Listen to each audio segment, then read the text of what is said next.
Berlín, Alemania, 1936. Los Juegos Olímpicos son la muestra fehaciente de una de las más fervientes creencias de Adolf Hitler, la superioridad de los atletas alemanes y la raza aria. Entre los que desafiaron a los superhombres de Hitler está Jesse Owens, hijo de un aparcero negro de Estados Unidos.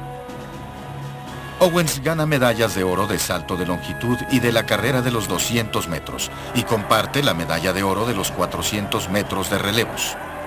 El estadounidense negro avergonzará a los atletas de Hitler de nuevo en la competición de los 100 metros.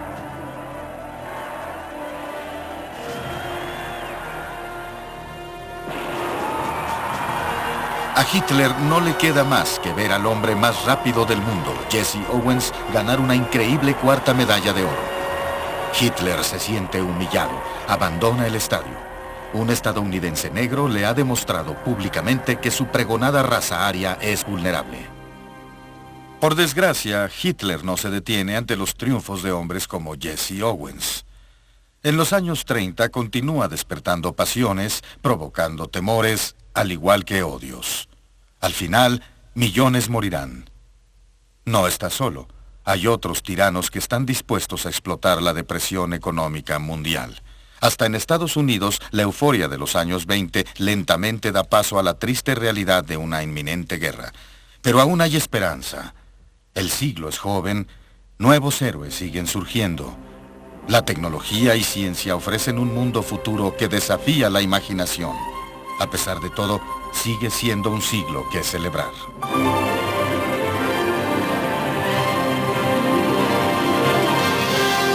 Celebremos el siglo. 1930-1939.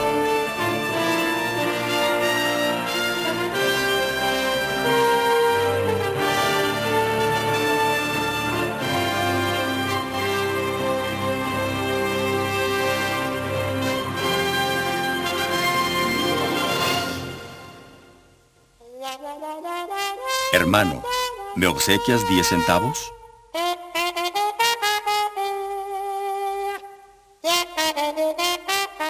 El nuevo trato.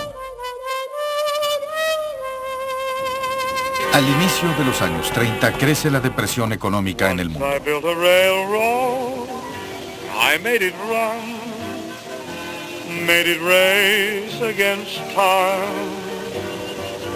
Once I built a railroad, now it's done.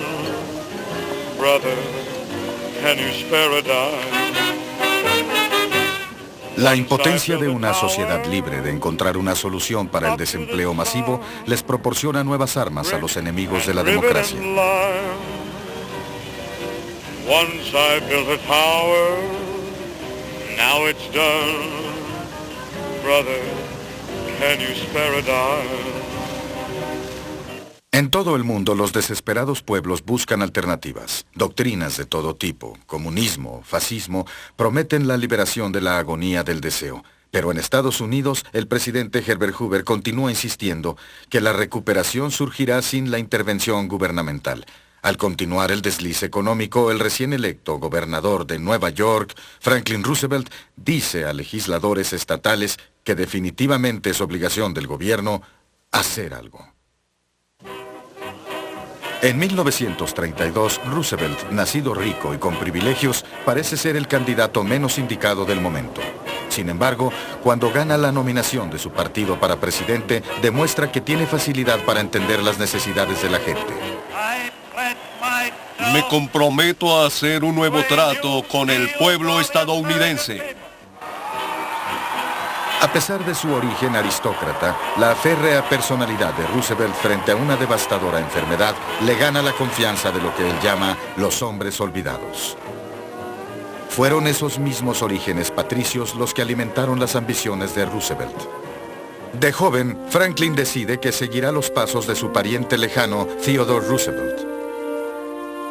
Toma por esposa a Eleanor, otra Roosevelt, prima en quinto grado. Desde el principio, ella apoya las ambiciones políticas de Franklin. Un vigoroso propagandista llega a tener importancia nacional en 1920 como el candidato vicepresidencial de los derrotados demócratas. sin desanimarse y con la confianza de tener un futuro por delante, planea su siguiente movimiento político. Rodeado de su familia de 5 hijos, piensa que la presidencia todavía está a su alcance.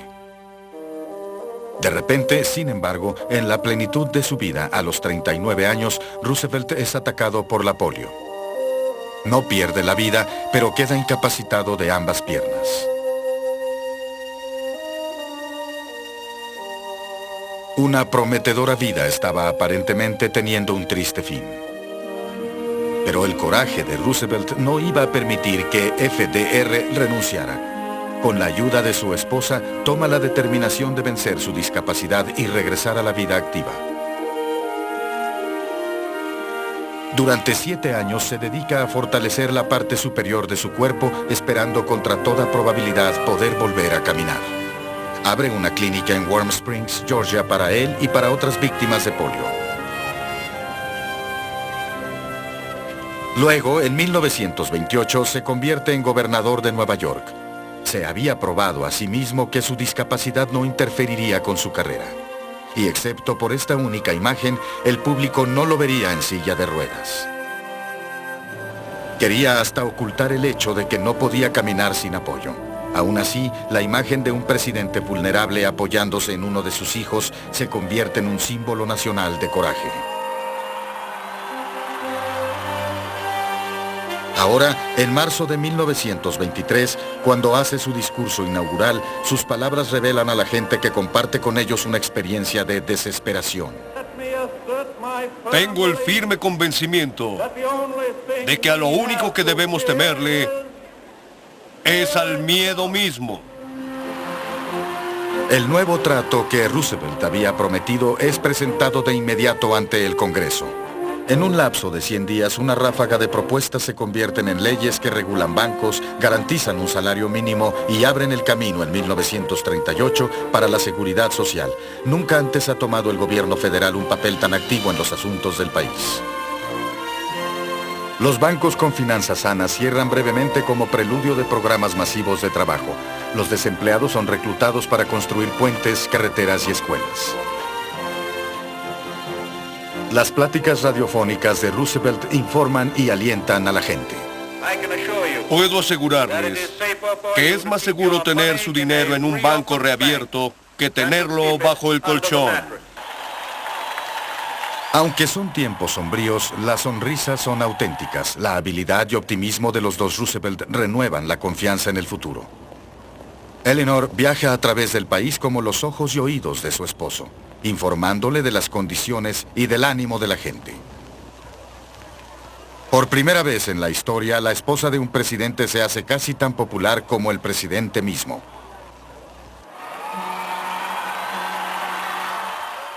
Pero la carga del manejo del futuro de Estados Unidos recae sobre los hombros de Roosevelt y hasta ahora ha tenido éxito. Gold Diggers, de 1933.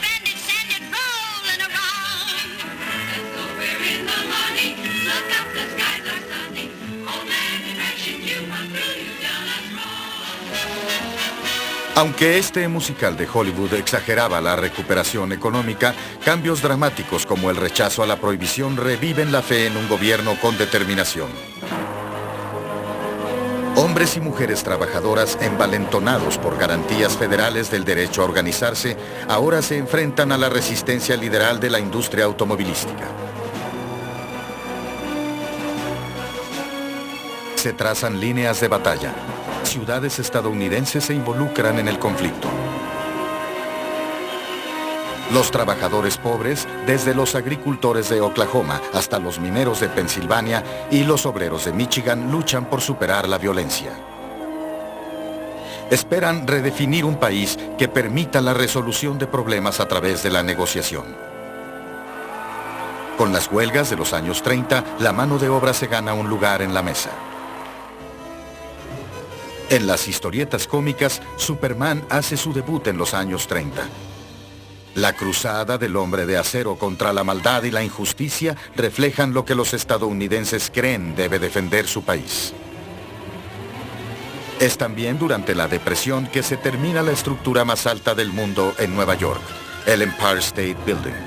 simboliza la creciente confianza de los Estados Unidos en sí mismos.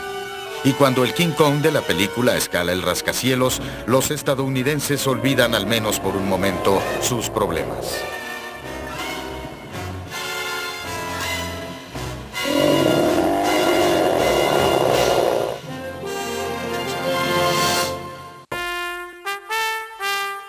Deutschland über alles.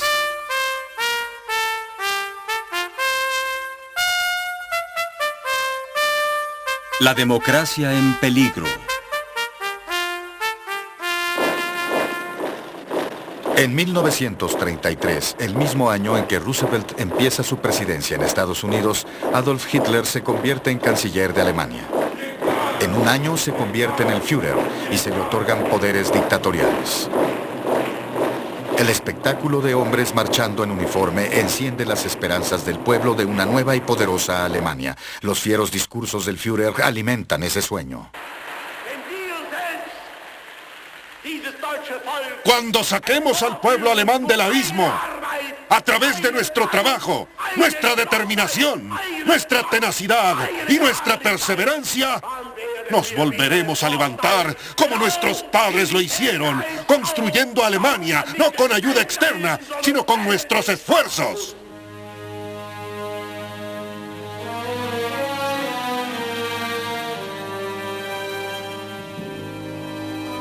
Para reforzar su gobierno, Hitler pasa leyes represivas, instituye censuras y quema libros.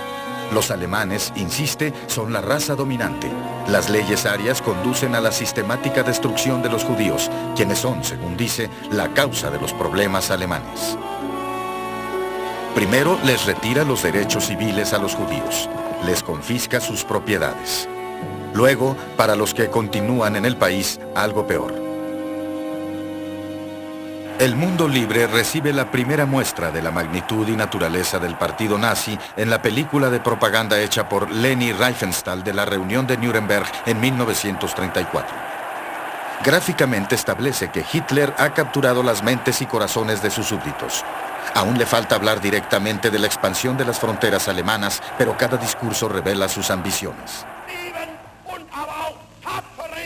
Nuestro pueblo necesita ser amante de la paz, pero también ser valiente. Luego, en 1936, tropas alemanas armadas entran a la tierra del Rin. No encontrando oposición, recuperan el territorio perdido después de la Primera Guerra Mundial. La protesta de la Liga de Naciones por haberse apoderado Alemania del Rin es leve. De hecho, se hace la desentendida cuando Alemania reconstruye su ejército desafiando el Tratado de Versalles.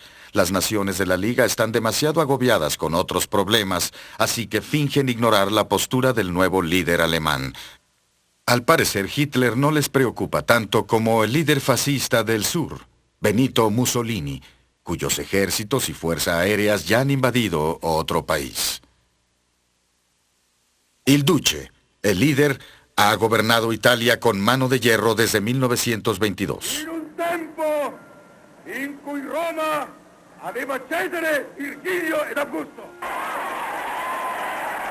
Los italianos encuentran su oratoria fascinante.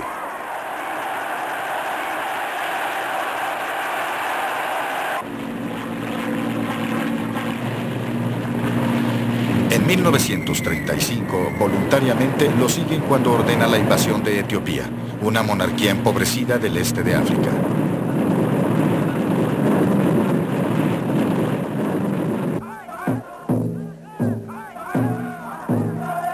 El emperador de Etiopía, Haile Selassie, acude a la Liga de Naciones en Ginebra para protestar por la masacre, solo para encontrarse con la provocación de sus miembros italianos.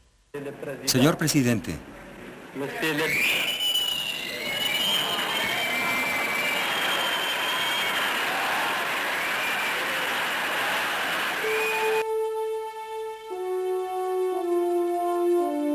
La digna retirada de Selassie sirve para acentuar la impotencia de la Liga de tratar con agresiones.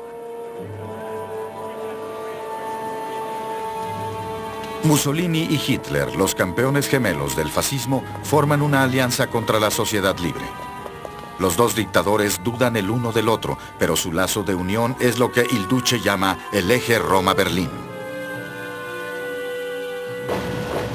A miles de kilómetros al este, otra nación antidemocrática, la Unión Soviética, se arma gradualmente. Su líder dictatorial, Joseph Stalin, extiende su control de su gran imperio a través de la NKVD, su policía secreta. Preside un gobierno provisto de seguridad cuyas acciones el Occidente no puede predecir. Ha prometido borrar el capitalismo y el fascismo de la faz de la tierra. Pero en 1935 se concentra en implantar en su territorio un plan económico de 5 años. Con Stalin en la Unión Soviética y con Mussolini e il Duce en Roma, Hitler provocará eventos que cambiarán dramáticamente el curso de la historia. Pero aunque el Führer es muy obvio en su cruzada contra la sociedad libre, hay algunos que no se dan cuenta hacia dónde los conduce.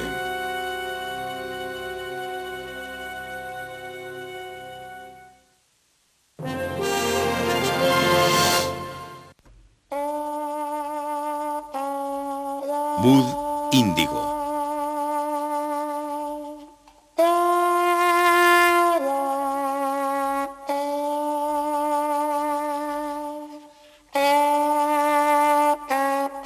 Triunfos y tragedias.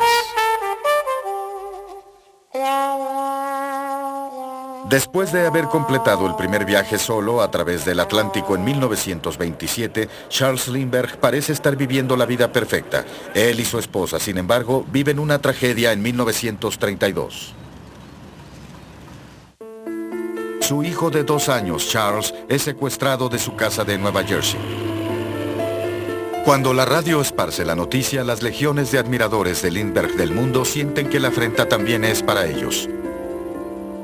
Una nota de rescate exige $50,000. Se pagan y tienen la esperanza de que el niño esté con vida. Pero su cadáver es pronto encontrado no lejos de la casa Lindbergh. 2 años más tarde, un carpintero alemán, Bruno Hauptmann, es arrestado cuando encuentran una parte del dinero del rescate en su casa. Lo que sigue es uno de los juicios del siglo. Lindbergh está presente todos los días y los medios comunican al mundo cada minuto y detalle sensacionalista. Hauptmann proclama su inocencia hasta el final, pero la evidencia circunstancial contra él lo acusa. ¿No mintió bajo juramento? ¿Una y otra vez no lo hizo? No lo hice. ¿No lo hizo? No. Muy bien, señor. Cuando lo arrestaron con este dinero del rescate, Lindbergh tenía un billete de $20 en su poder. ¿No le preguntaron de dónde lo había sacado? ¿No le preguntaron? No, señor. ¿Les mintió o les dijo la verdad? ¿Les mintió o les dijo la verdad? No dije nada. Les mintió, ¿no es así? Sí lo hice.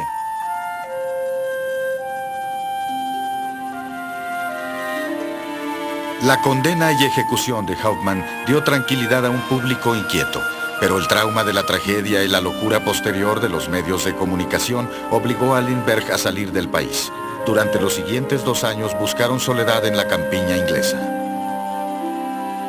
Del caso Lindbergh surge una nueva ley en Estados Unidos. Ahora el secuestro será delito de pena de muerte.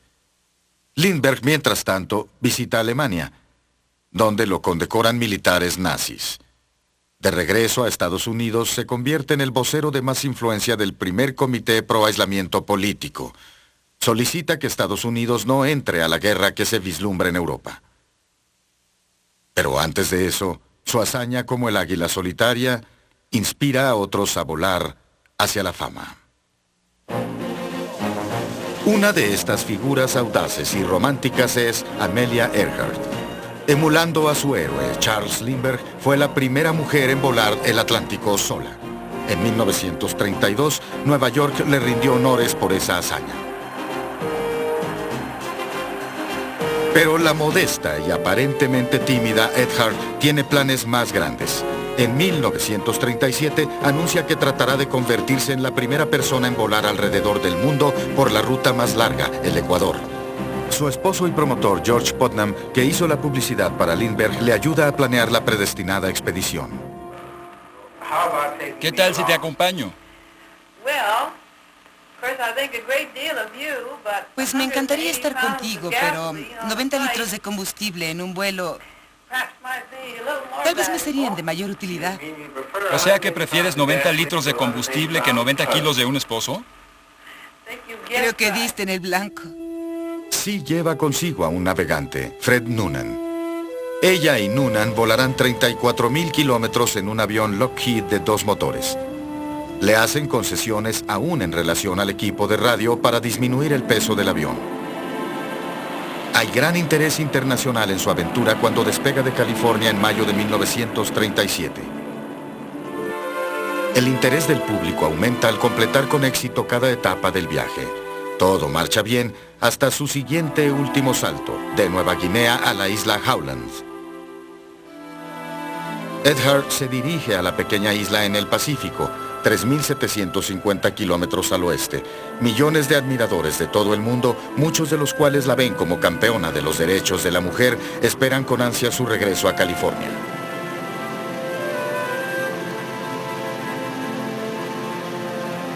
Pero en alguna parte del Pacífico, Earhart y Noonan pierden el contacto con la radio.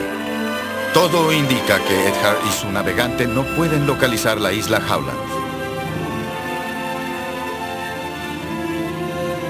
Suponen que se les acabó el combustible y desaparecen de los cielos. Hasta el día de hoy abundan las teorías sobre la misteriosa desaparición de Earhart. Lo que haya pasado sobrevive como un ícono de la aviación y de los derechos de la mujer.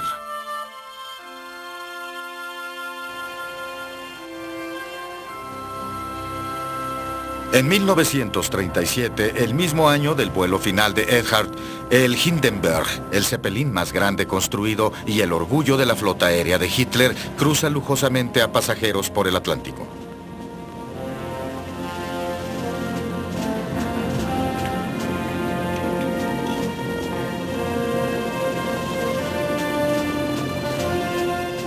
Equipos de noticiarios y de la radio están presentes para cubrir su arribo a Nueva Jersey.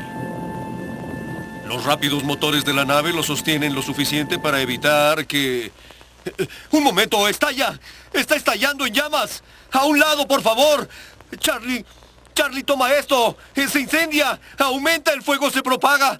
¡Dios mío, háganse a un lado, por favor! ¡Se está quemando! ¡Está ardiendo! ¡Esto es terrible! Está a unos 150 metros de altura y se desploma. Vemos cómo se desploma y todos estamos de acuerdo en que es algo terrible. Es una de las peores catástrofes del mundo. Es terrible, damas y caballeros. El humo y las llamas lo están consumiendo. El armazón se dibuja entre las llamas. Es una masa de fuego. Es una verdadera tragedia. Tantas vidas humanas. Esto es sobrecogedor. Es increíble. No puedo seguir hablando. Sorprendentemente, solo 36 personas mueren. Su desastroso final, sin embargo, permanece como una tragedia preventiva. Como el Titanic antes, el Hindenburg obsesiona a un mundo subyugado por la tecnología.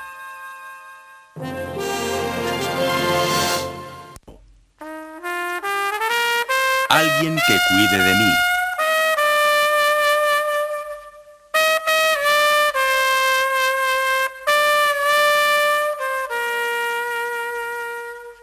El mundo de los años 30.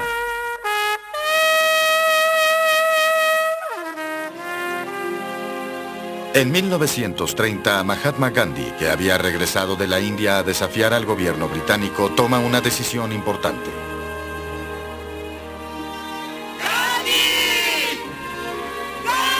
Decide marchar hacia el mar para protestar contra el reclamo de propiedad de los británicos de la sal que se recolecta. Cientos de miles se le unen en la marcha de 24 días de 360 kilómetros. Los esfuerzos de no violencia de Gandhi de recolectar la sal simbólicamente provocan a los británicos. Arrestan a 60.000 indios, incluyendo a Gandhi.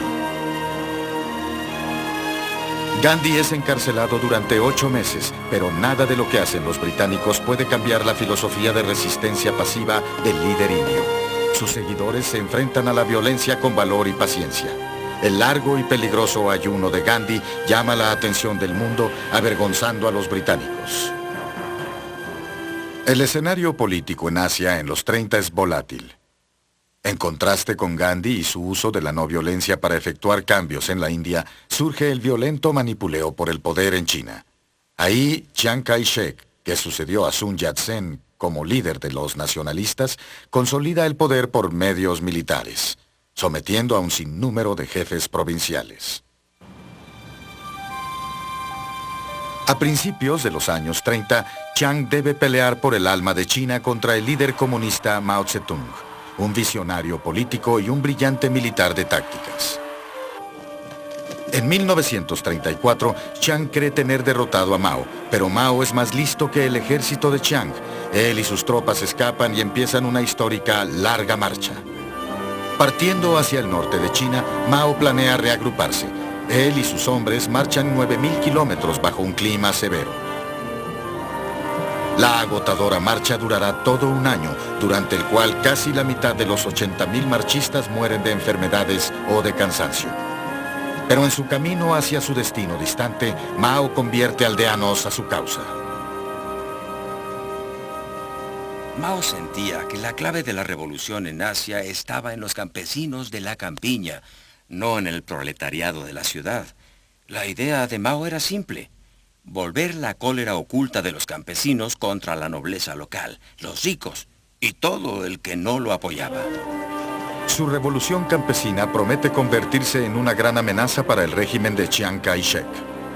Desde las montañas de Yan'an, Mao planea un contraataque, pero primero debe pelear con un ejército extranjero.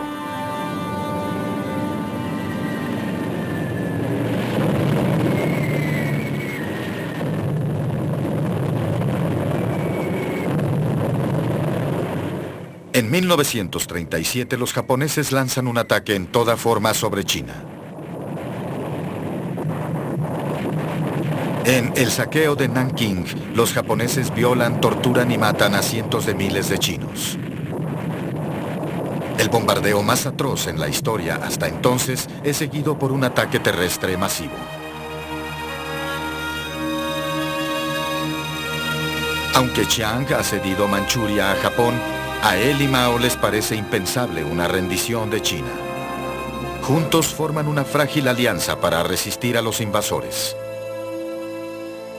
Sus esfuerzos conjuntos tienen un éxito parcial. Los japoneses pueden ocupar solo partes de China. La guerra civil de Mao y de Chiang es inevitablemente pospuesta. En 1936, la guerra civil se desata en España, 5 años después del exilio del rey Alfonso. La nueva República Democrática de España es inmediatamente amenazada por las fuerzas de derecha conducidas por el general Francisco Franco. Con la ayuda de Mussolini y luego de Hitler, Franco lanza una salvaje campaña contra la República.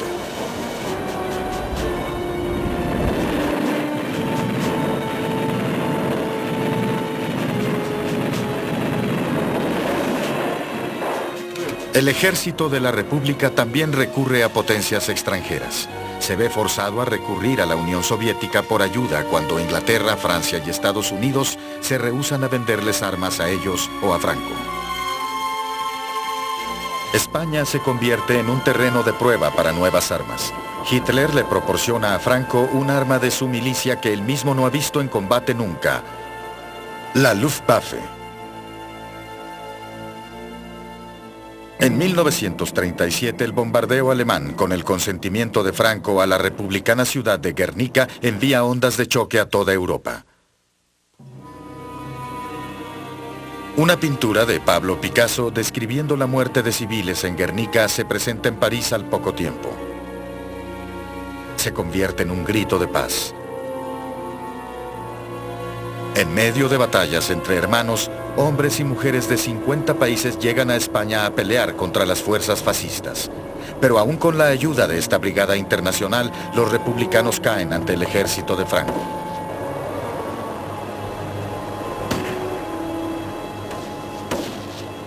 En 1939, con la caída de Barcelona, Franco obtiene su victoria. Al ganar lo que llaman ensayos militares para la guerra que se avecina, Franco apoya los maníacos planes de Hitler para conquistar el mundo.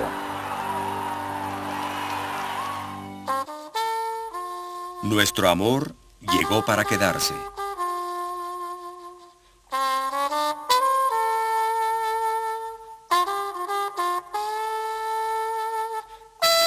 ¿Ser o no ser? En 1931, el príncipe de Gales, heredero del trono de Inglaterra, es una figura pública popular. Cuando conoce y se enamora de una estadounidense casada, Wallis Simpson, instantáneamente se convierten en la pareja más comentada del mundo. Sus vacaciones en el extranjero son fotografiadas y los fotógrafos cubren cada uno de sus movimientos. En 1936, cuando el rey Jorge muere, el príncipe de Gales se convierte en rey, preparando el escenario para una crisis gubernamental. Ahora, como Eduardo VIII, le informa al Parlamento que cuando la señora Simpson obtenga su divorcio, se casará con ella. El gobierno y la Iglesia de Inglaterra se resisten a la idea. La señora Simpson es una común y una divorciada. El rey no puede casarse con ella y permanecer en el trono de Inglaterra.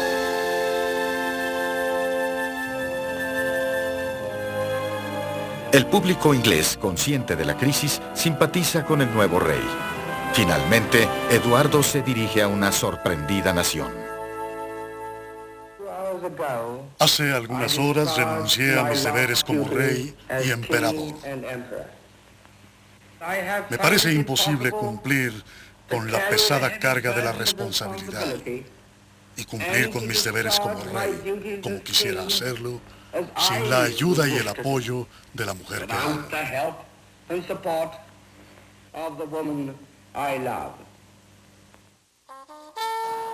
Después de su abdicación, Eduardo, ahora duque de Windsor, se casa con Wallis Simpson en Francia. El resto de sus vidas se dedican a viajar disfrutando de lo que los periódicos llaman una existencia de cuento de hadas. Muchos en Inglaterra creen que el duque ha traicionado a su patria, rompiendo con la antigua tradición. A otros les parece que es una historia de amor para recordar.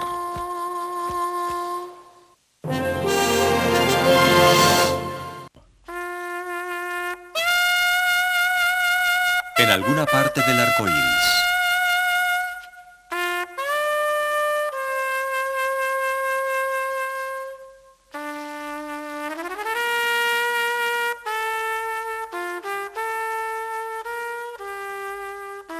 Preludio de la Segunda Guerra Mundial. 1938, Austria. El Anschluss. Hitler se anexa a Austria. La unificación con la patria es aplaudida por una eufórica multitud en Viena. Hitler es idolatrado como líder destinado a reclamar un lugar en el sol para la raza teutónica.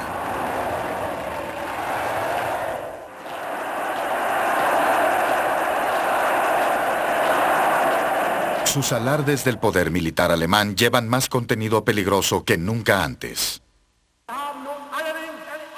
Tenemos más armas de las que el mundo ha visto.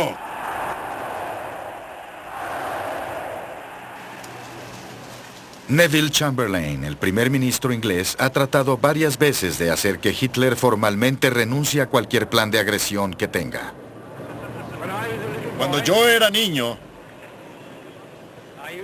solía repetir: si al principio no tienes éxito, inténtalo una y otra vez. Eso es lo que hago.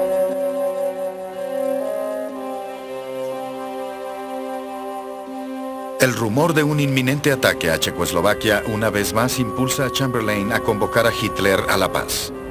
Junto con el primer ministro francés Édouard Daladier, Chamberlain advierte que si Checoslovaquia es invadida, Inglaterra y Francia acudirán en su ayuda. Hitler argumenta que solo quiere recuperar el territorio de los Sudetes, la parte étnica alemana. Impotente, el ministro checo llora abiertamente en el vestíbulo, sabiendo que otros están decidiendo el destino de su nación. Hitler asegura a los diplomáticos que es el último territorio en Europa que le corresponde a Alemania y el último que exigirá. Si lo dejan tomar el territorio de los Sudetes, entonces firmará un acuerdo. Y se firma el Pacto de Múnich de 1938. Por un breve periodo, algunos creen, como dice Chamberlain, que se ha logrado la paz por el momento. Tuve otra charla con el canciller alemán Herr Hitler. Y aquí está el papel que tiene su nombre al igual que el mío. Consideramos el acuerdo y lo firmamos anoche. El acuerdo naval anglo-alemán es un símbolo del deseo de los dos pueblos de nunca volver a pelear entre nosotros. El canciller francés también regresa con un pueblo agradecido y tranquilo. En privado expresa su vergüenza por la paz firmada con el dictador, cuya palabra no vale nada. El presidente de Checoslovaquia, Eduard Beneš, al escuchar que su país ha sido traicionado por Inglaterra y Francia, renuncia como protesta.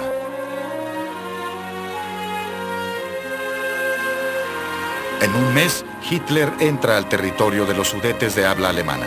Le dan una bienvenida de héroe. A través de intimidación y estrategia, el Führer extiende su dominio en Europa sin que sus entrenadas y ansiosas tropas tengan que pelear.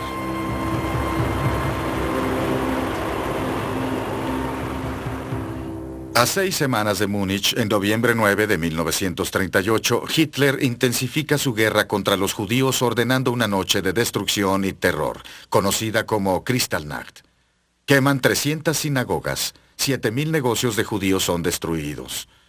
Más de 30.000 judíos son arrestados y enviados a campos de concentración.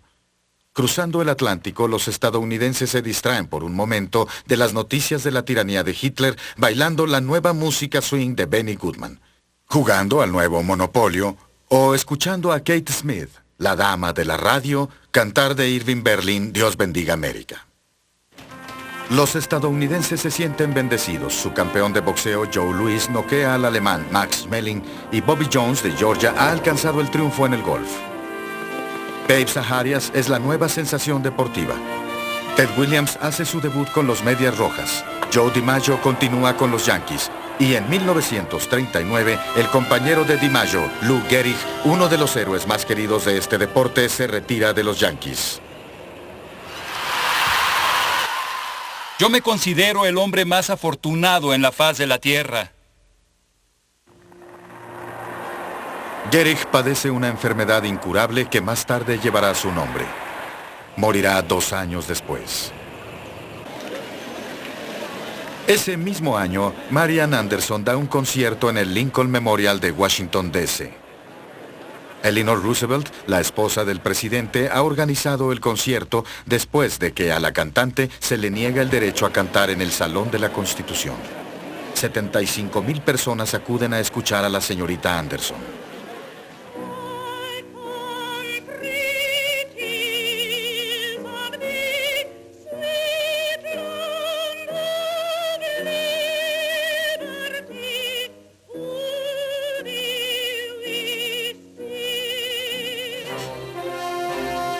Es también en 1939 que los estadounidenses y visitantes del extranjero se emocionan con el prospecto de libertad y promesa en la nueva Feria Mundial de Nueva York.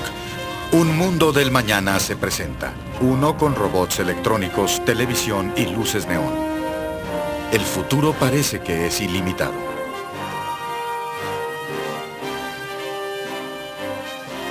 La guerra será inminente en Europa, pero por ahora los estadounidenses se conforman con escapar de esa realidad recordando su propio pasado. Escúcheme bien, guerra, guerra, guerra.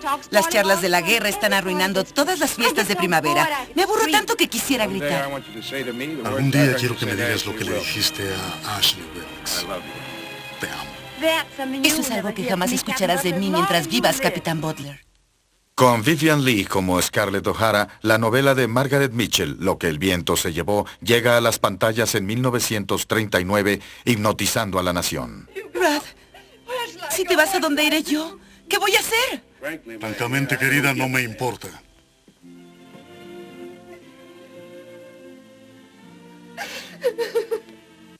Es también en 1939 que Judy Garland, como Dorothy en El Mago de Oz, nos promete un mundo de maravillas simples al final del arco iris.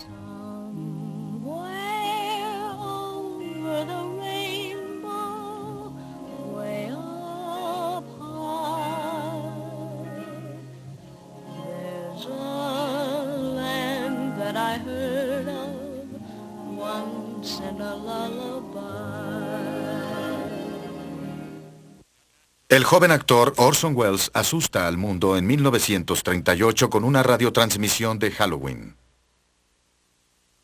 Y ahora regresamos con Carl Phillips en Grover Mill. Amigos, aquí estoy. Un momento, algo ha pasado. La invasión ficticia de Welles es del espacio exterior. Pero en 1939 hay una invasión real. En Checoslovaquia, las fuerzas de Adolf Hitler, una vez más, avanzan sin resistencia.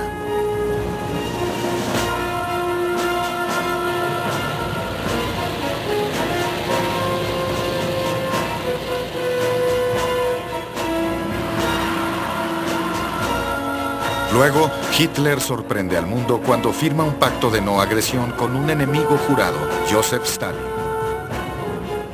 Los planes de Hitler son conquistar Polonia, después de lo cual está seguro que caerá el resto de Europa Oriental.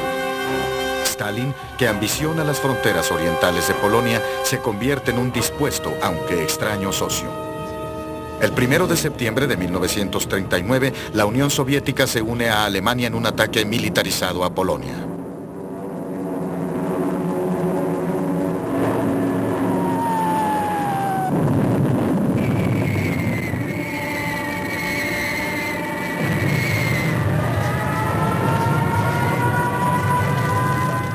El término Blitzkrieg, ataque relámpago, entra en nuestro vocabulario con el rápido e inmisericorde avance nazi.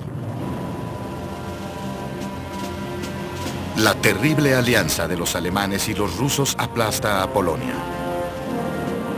Europa se da cuenta de que el deseo de conquista de Hitler es insaciable. La democracia está contra la pared.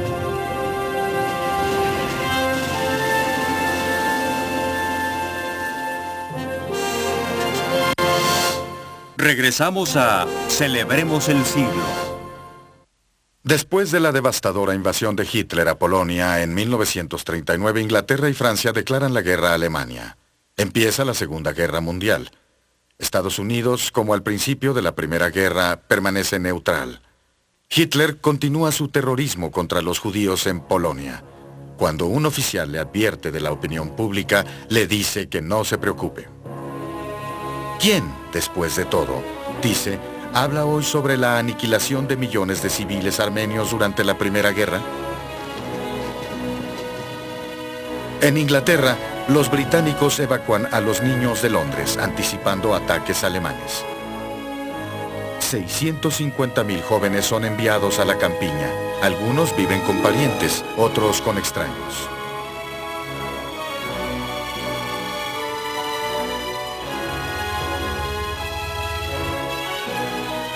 Un año después, el primer ministro Chamberlain es reemplazado por el primer Lord del Almirantazgo Winston Churchill.